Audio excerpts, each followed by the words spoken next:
Hey, welcome to Half the Battle. Hasbro, the toy company I love to hate. So today, I'm gonna run down a number of controversies they have been involved in. Now, this is mostly gonna be a fun list, but it would be cowardly of me to not talk about some serious stuff too. That's what the first thing is that I'm gonna talk about, to get it out of the way. So feel free to skip it if you're just here for the fun stuff. Number 7. Factory conditions. Hasbro has factories in China where labor conditions are, not great. This is par for the course there, but it still needs to be addressed and criticized. Hell, there's one instance where a factory working for Hasbro hired like 1,000 junior high students. They should be playing with toys, not making them. Anyway, let's move on. Number 6. Not bringing back mask. Go to a toy store right now, or a Walmart, whatever. You'll see all of the popular toy lines from the 80s there in one form or another. He-Man, Transformers, My Little Pony, G.I.Joe, hell, even Ghostbusters. But there's one missing. Mask, even though it has the mighty power to save the day. This baffles me. The toys were a big hit, and with improvements in sculpting tech, the figures would look great today. But Hasbro is just sitting on the IP. Is it because it was invented by Kenner and so not a Hasbro creation? I have no idea. All I know is there's no mask toy line right now. Oh wait, we did get a G.I. Joe Matt Tracker figure at one time. What a pittance!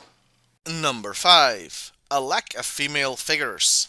This isn't just Hasbro, but pretty much a thing in every action figure line aimed at boys. Female characters don't always get toys made, and when they do, they're produced in lesser numbers. To the point where Black Widow didn't even get a figure in the Avengers line. But why?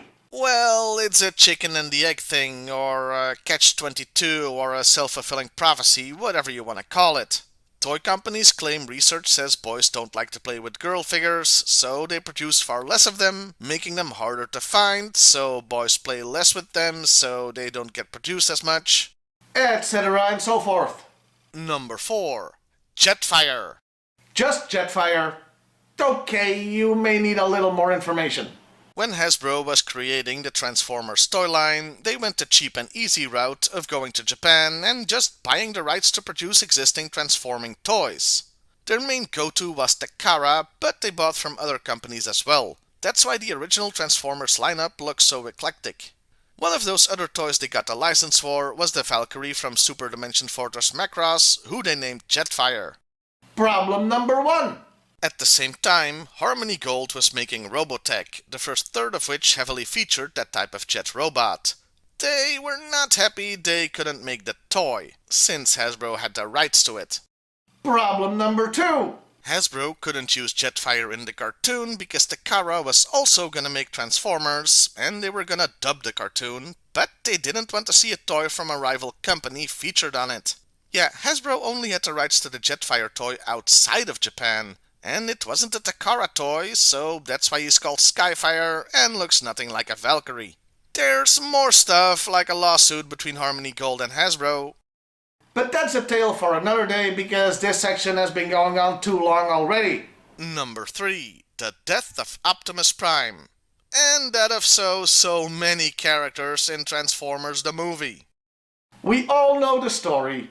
Hasbro was phasing out the original Transformers toys and wanted to promote a whole bunch of shiny new ones. So they figured the easiest way to make room was to kill off a bunch of the characters in the movie, graphically. They figured they were just toys and robots, and kids would love the new stuff. Boy, did they miscalculate! There were children leaving the theater crying, a massive backlash from angry parents, you name it. So yeah, Hasbro learned their lesson there.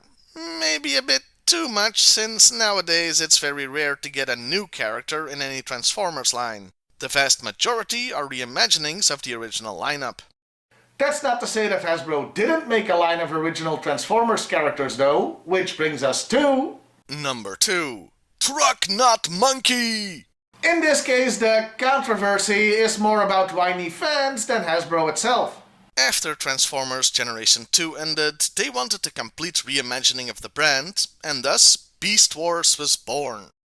And oh boy, did the fans hate it at first. That's mostly because they first assumed it would be the same characters, only with animal forms.